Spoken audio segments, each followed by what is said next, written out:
Chapter 11. Five-Star Circus. Pete jerked the string attached to the toy dog, and the white blur bounced realistically. Yap, yap! Pete tried to bark like an excited terrier. Nearer to the wire hair came the shadowy, heavy-set figure. Pete and Pam could now see it was a man, carrying a large net. A hat was pulled low over his forehead, shielding his face from the children's view. With one quick motion, he hurled the net over the stuffed animal. Pete was out the front door before the fellow could snatch up his prey. Pam followed, yelling at the top of her lungs, "Dad! Mr. Easton! Help!"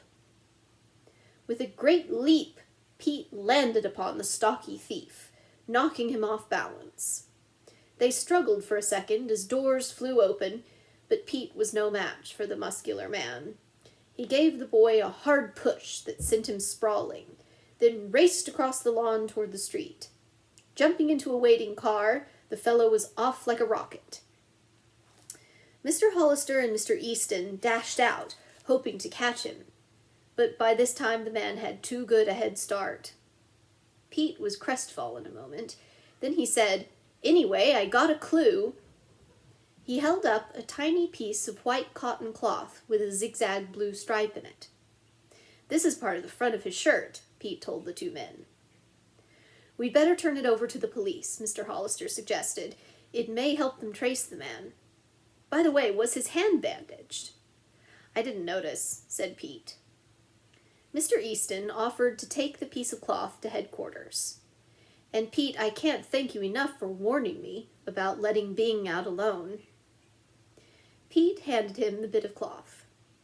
Then Mr. Hollister said, "It's time for you detectives to be in bed," and the Hollisters went into their cottage. The next morning, Ricky and Holly listened wide-eyed to the story of the previous night's experience, and Sue hugged her beloved toy dog. She did not quite understand everything, but knew that in some way the little animal had been a real hero. After breakfast, she carried it over to the Eastons' cottage to see its brother.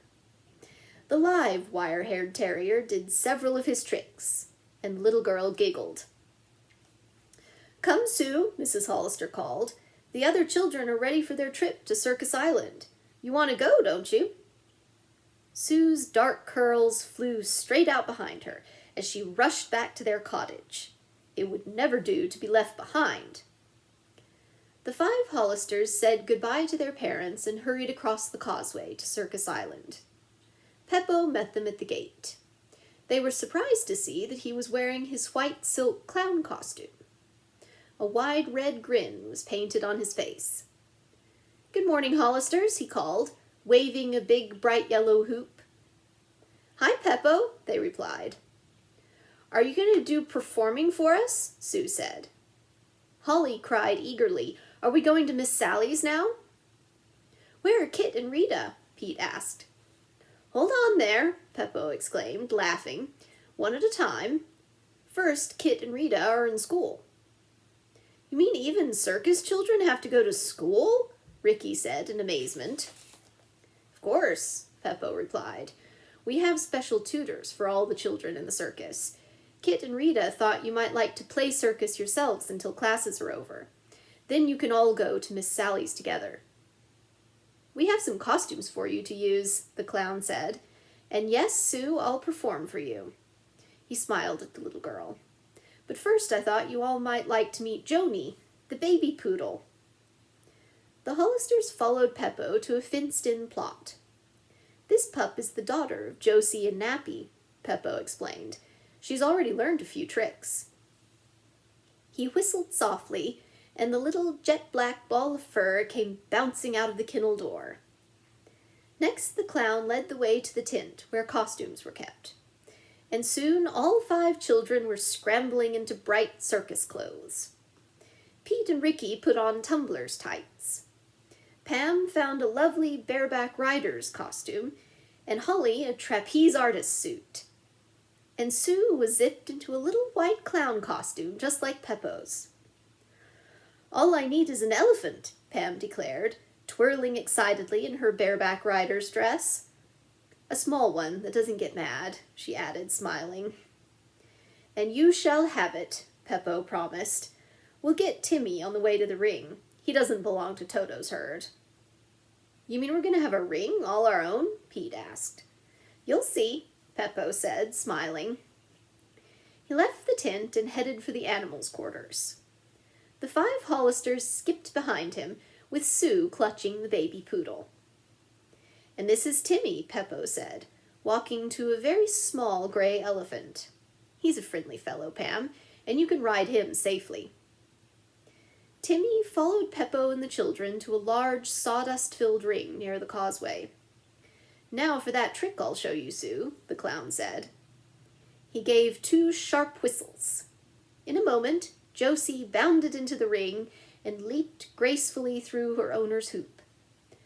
Peppo handed Sue a small hoop, and the little girl held it in front of the baby poodle. Now, Joni, she said seriously, you do just like your mommy did. But Joni cocked her tiny black head to one side, bounced about the ring several times, and refused to jump. Joni yipped and stood up on her little hind legs.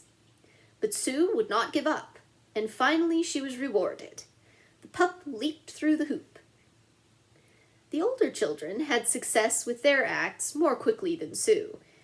With Peppo's help, Pete and Ricky soon had mastered several tumbling stunts, and Ricky could stand erect on his brother's shoulders. Pam taught Timmy to hold her in his curled trunk while he lumbered around the ring. And Holly had rigged a tightrope between a post and the causeway gate.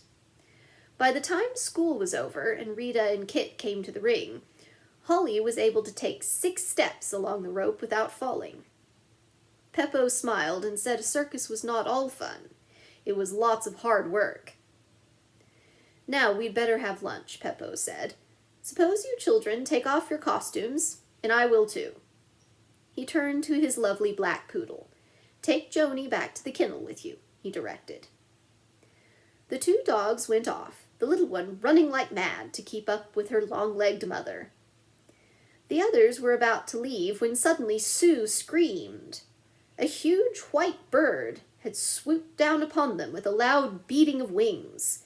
It darted aloft again and then returned like a dive bomber, barely missing Pete. We're being attacked, Ricky shouted.